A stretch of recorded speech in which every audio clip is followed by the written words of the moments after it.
Assalamualaikum warahmatullahi ta'ala wabarakatuh. Bismillahirrahmanirrahim. Alhamdulillahi rabbil alamin. Wassalatu wassalamu ala asyrafil anbiya'i wal mursalin wa ala alihi wa sahbihi ajma'in. Rabbi shrah li sadri wa yassir li amri wa hlul 'uqdatam min lisani yafqahu qawli.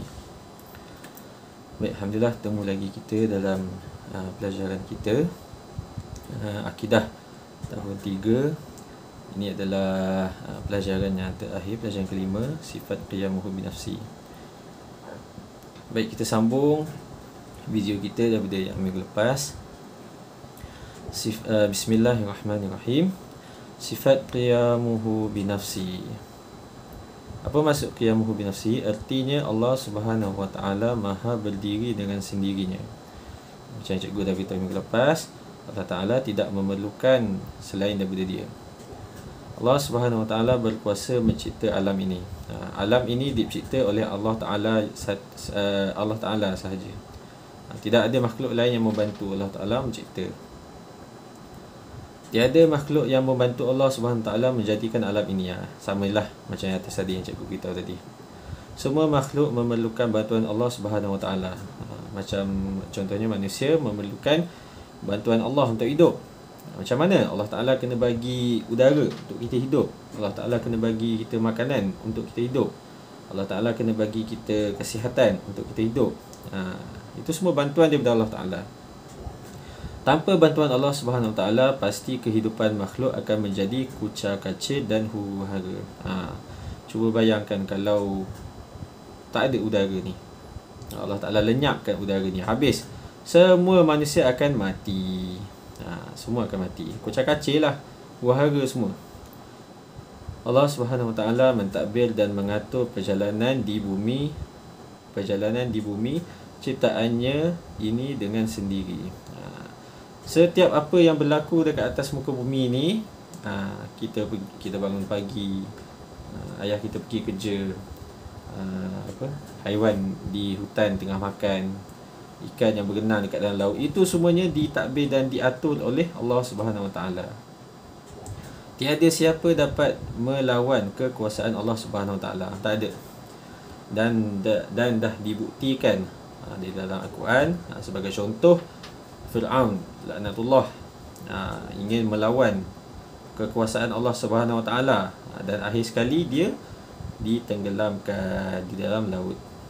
Na'udzubillah min zalik. Baik, kita pergi pula kepada kesan mempercayai sifat qiyamuhu binafsihi. Ada 5 kesan. Yang pertama, mengakui kebesaran Allah Subhanahu Wa Taala.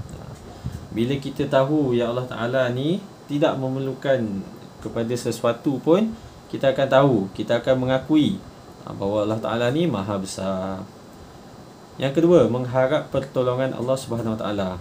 Bila kita tahu setiap sesuatu ni Allah Ta'ala yang kawal, setiap sesuatu ni Allah Ta'ala yang cipta, kita akan sentiasa mengharapkan pertolongan Allah Ta'ala saja. Kita tak minta bantuan kepada makhluk-makhluk yang lain. Yang ketiga, menjauhkan sifat sombong dan takbur. Sifat sombong dan takbur tak boleh ada dalam hati kita. Sebab apa? Sebab ini adalah sifat iblis. Iblis laknatullah. Iblis yang terlaknat. Kita tak boleh nak ada sifat sombong dan takbur ni, sebab kita dah tahu dah semuanya Allah Ta'ala yang atur, semuanya Allah Ta'ala yang kawal. Kalau Allah Ta'ala tak kawal kita ni, kucar kacir hidup kita. Jadi jangan sombong dan jangan takabur. Dapat mempertingkatkan iman. Dengan kita mempercayai sifat qiyamuhu binafsi ini, kita akan meningkatkan iman kita. Kepercayaan kita ni makin kuat. InsyaAllah tak mudah goyang. Yang kelima, sentiasa tunduk dan patuh kepada Allah Subhanahu Wa Taala. Apa saja perintah Allah Ta'ala kita akan buat, sebab kita tahu Allah Ta'ala tu yang berkuasa.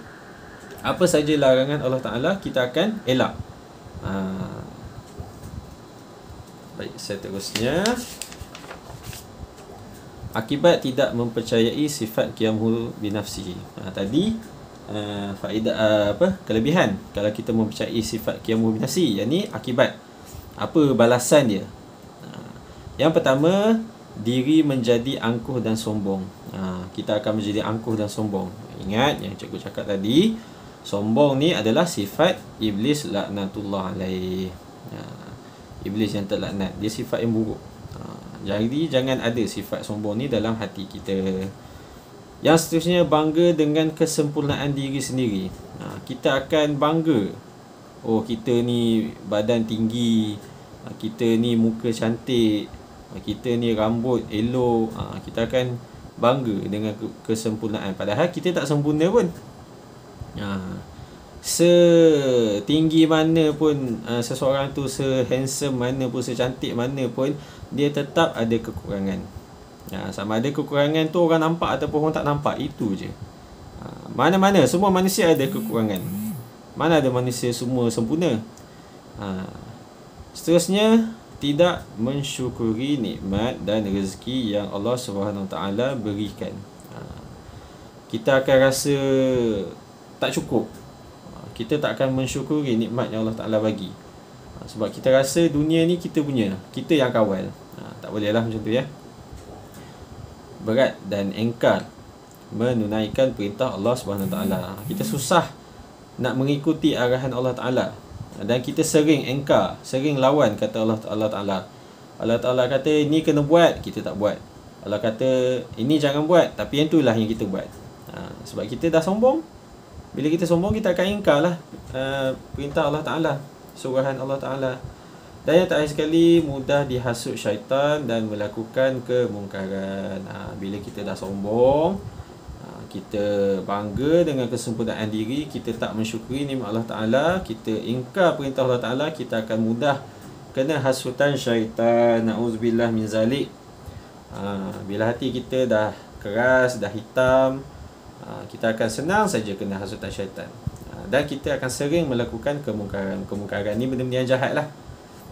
Mencuri, pukul orang, cakap tak baik dekat orang, itu semualah. Wallahu a'lam bissawab. Jadi sampai sini saja kelas kita. Wabillahi taufiq wal hidayah. Wassalamualaikum warahmatullahi taala wabarakatuh.